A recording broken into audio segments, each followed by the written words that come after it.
മഹാലക്ഷ്മി സീരിയലിൻ്റെ ഏറ്റവും പുതിയ പ്രൊമോ റിവ്യൂയിലേക്ക് എല്ലാ കൂട്ടുകാർക്കും സ്വാഗതം. അങ്ങനെ വീട്ടിൽ പോയി പ്രതാപൻ തിരികെ ഹോസ്പിറ്റലിൽ വരുമ്പോഴത്തേക്കും നമ്മുടെ കരുണയെ വാർഡിലേക്ക് മാറ്റുന്നുണ്ട്, മുത്തശ്ശിയും ഉണ്ണിയും കൂടെ. കരുണയാണെങ്കിൽ ആരോടും ഒന്നും മിണ്ടുന്നില്ല. പ്രതാപൻ വന്ന് അവരോട് പറയുന്നു, മോഹിനിയുടെ പിറന്നാൾ ദിവസം എന്താ ഉണ്ടായെന്ന് മനസ്സിലായോ? അവിടെ ഒരു സ്വാമി ഇങ്ങാണ്ട് വന്ന് പായസം മാറ്റി വെച്ച് പോലും. അങ്ങനെ വരാൻ ചാൻസ് ഇല്ല. മിക്കവാറും കരുണയും മുത്തശ്ശിയും കൂടെ പായസത്തിൽ വിഷം കലർത്തിയ കാര്യം ആ മഹാലക്ഷ്മി അറിഞ്ഞു കാണും. അവരായിട്ട് സ്വാമി വരുത്തിച്ചതായിരിക്കും. അപ്പം പ്രതാപനും ഉണ്ണിയുടെ ആ വർത്തമാനം കേട്ടിട്ട് പറയുന്നു, അങ്ങനെ ആവാനേ ചാൻസ് ഉള്ളൂ. അന്നേരം ഉണ്ണി വീണ്ടും പറയുന്നു, അവർക്കറിയാം ഹോസ്പിറ്റലിൽ വന്നു കഴിഞ്ഞാൽ നമ്മളെല്ലാം ആട്ടി വിടുമെന്ന്. എങ്കിലും അവർ വരും, കാരണം കരുണയുടെ ഈ അവസ്ഥ കണ്ട് സന്തോഷിക്കാൻ. അപ്പം പ്രതാപൻ പറയുന്നു, നമ്മുടെ പേരക്കുഞ്ഞിനെ കൊന്ന അവളെ എങ്ങനെയെങ്കിലും പ്രതികാരം ചെയ്തേ പറ്റൂ.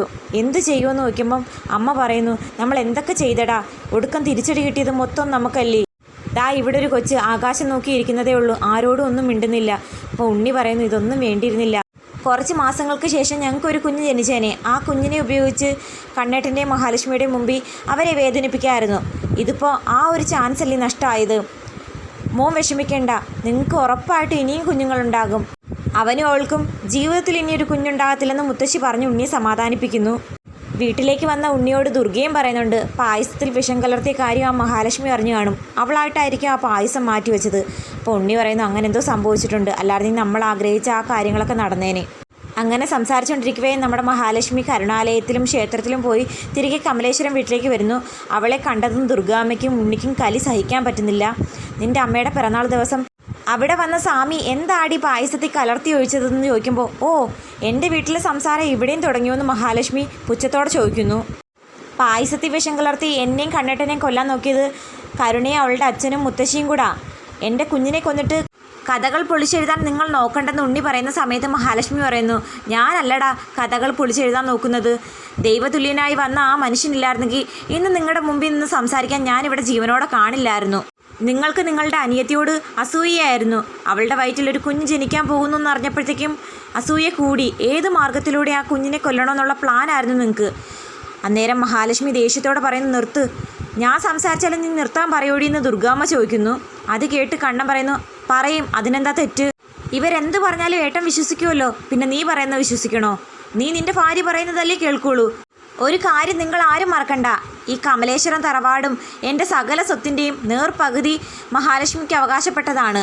അപ്പം ഈ വീട്ടിൽ നിന്ന് ഇറങ്ങിപ്പോകാൻ അവൾ പറഞ്ഞാൽ നിങ്ങളെല്ലാം അനുസരിക്കേണ്ടി വരും.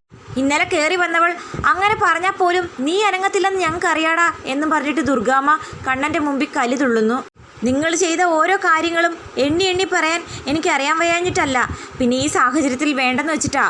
ഒരു കാര്യം എനിക്ക് ഉറപ്പുണ്ട്, മോഹിനിയമ്മയുടെ പിറന്നാൾ ദിവസം എന്നെ എൻ്റെ ഭാര്യയും പരലോകത്തെത്തിക്കാൻ മുത്തശ്ശിയും കരുണയും പ്രതാപനും കൂടി ചേർന്ന് ഒപ്പിച്ച ആ നാടകത്തിൽ അവരുടെ കൊച്ചുമോൾ വീണ്. അതിന് എന്നെ എൻ്റെ ഭാര്യയും പഴിച്ചിട്ട് കാര്യമില്ല. ദൈവതുല്യനായി ഒരു സന്യാസി വന്ന് ഞങ്ങളെ ആ സമയത്ത് രക്ഷിക്കുമായിരുന്നു. എത്രാമത്തെ തവണയാണ് എന്നെ എൻ്റെ ഭാര്യയെ അപായപ്പെടുത്താൻ നിങ്ങൾ ശ്രമിക്കുന്നത്? അതൊന്നും ആർക്കും അറിയാൻ വയ്യാഞ്ഞിട്ടല്ലല്ലോ. ഞങ്ങൾ ആരെയും ഉപദ്രവിക്കാൻ ശ്രമിച്ചിട്ടില്ല. ഞങ്ങളെ വിശ്വാസമുള്ളവർ മാത്രം ഞങ്ങളോടൊപ്പം നിന്നാൽ മതി, അല്ലാത്തവർക്ക് എപ്പോൾ വേണമെങ്കിലും പോകാമെന്ന് പറഞ്ഞ് കണ്ണനും മഹാലക്ഷ്മി അങ്ങ് പോകുന്നു.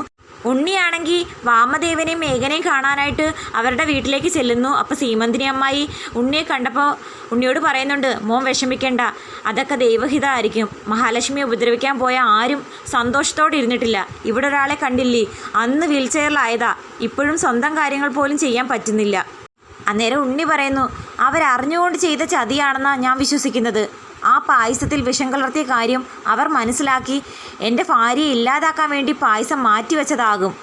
അങ്ങനെയാണെങ്കിലും നമുക്ക് പരാതിപ്പെടാനൊന്നും പറ്റില്ലല്ലോ. പരാതിപ്പെട്ട അകത്താകുന്നത് നമ്മുടെ ആൾക്കാർ തന്നെയല്ലേ. അതവർക്ക് വ്യക്തമായി അറിയാവുന്നതിൻ്റെ അഹങ്കാര. എൻ്റെ കുഞ്ഞിനെ കൊന്നത് നിങ്ങളാണോന്ന് ആ മഹാലക്ഷ്മി എന്ന് പറയുന്നവളോട് ചോദിച്ചപ്പോഴത്തേക്കും കണ്ണേട്ടൻ ഇഷ്ടപ്പെട്ടില്ല. ഞങ്ങളോട് ആ വീട് വിട്ടിറങ്ങി പോകാനാണ് പറഞ്ഞത്. അന്നേരം സീമന്തിനിയും പറയുന്നു, കണ്ണൻ്റെ സ്വത്ത് കണ്ട് ആരും മനക്കോട്ട കെട്ടണ്ട, അതിൽ നിന്ന് ഒരു തരി പോലും അവൻ ആർക്കും കൊടുക്കില്ല. അപ്പം മേഘൻ ഉണ്ണിയോട് പറയുന്നുണ്ട്, നീ വിഷമിക്കേണ്ടടാ, എല്ലാം ശരിയാവും, നമ്മളെല്ലാം തിരിച്ചു പിടിച്ചിരിക്കും. കണ്ണനും മഹാലക്ഷ്മിയും കൂടി ഒരു തുണിക്കടയിൽ വരുന്നുണ്ട്. കണ്ണനാണെങ്കിൽ വണ്ടിയിലിരിക്കുന്നതേ ഉള്ളൂ. കണ്ണേട്ട ഇറങ്ങുന്നില്ലേന്ന് മഹാലക്ഷ്മി ചോദിക്കുമ്പം, ഞാൻ ഈ സ്റ്റെപ്പ് കയറി എങ്ങനെ വരാനാ, താൻ പോയി സെലക്ട് ചെയ്താൽ മതി എന്ന് പറഞ്ഞ് മഹാലക്ഷ്മി പറഞ്ഞു വിടുന്നുണ്ട്. അപ്പം മഹാലക്ഷ്മി ടെക്സ്റ്റൈൽസിനുള്ളിൽ കയറി ആ വ്യക്തി കണ്ട് ആകെ ഷോക്കാവുന്നു. മിക്കവാറും നമ്മുടെ മഞ്ജു ആകാനാണ് ചാൻസ്. കാരണം മഞ്ജു കഴിഞ്ഞ ദിവസം തന്നെ സാഗറിനോട് പറഞ്ഞിരുന്നു, എൻ്റെ കൂട്ടുകാരി ഒരു തുണിക്കടയിൽ നിൽക്കുന്നുണ്ട്. എൻ്റെ ഫോട്ടോ കണ്ടപ്പോഴേ എനിക്കൊരു ജോലി തരാമെന്ന് പറഞ്ഞിട്ടുണ്ട്. നാളെ ഒന്ന് പോയി നോക്കിയാലോ എന്ന്. അപ്പോൾ സാഗർ പറഞ്ഞിരുന്നു വേണ്ട, ഭാര്യ ജോലി ചെയ്ത് ആ ചിലവിന് ഭർത്താവ് ജീവിക്കുന്നത് മോശമാണ്. നന്നായിട്ട് ഡ്രൈവിംഗ് അറിയാവുന്ന ഡ്രൈവർമാർക്ക് വലിയ ഡിമാൻഡാണ്.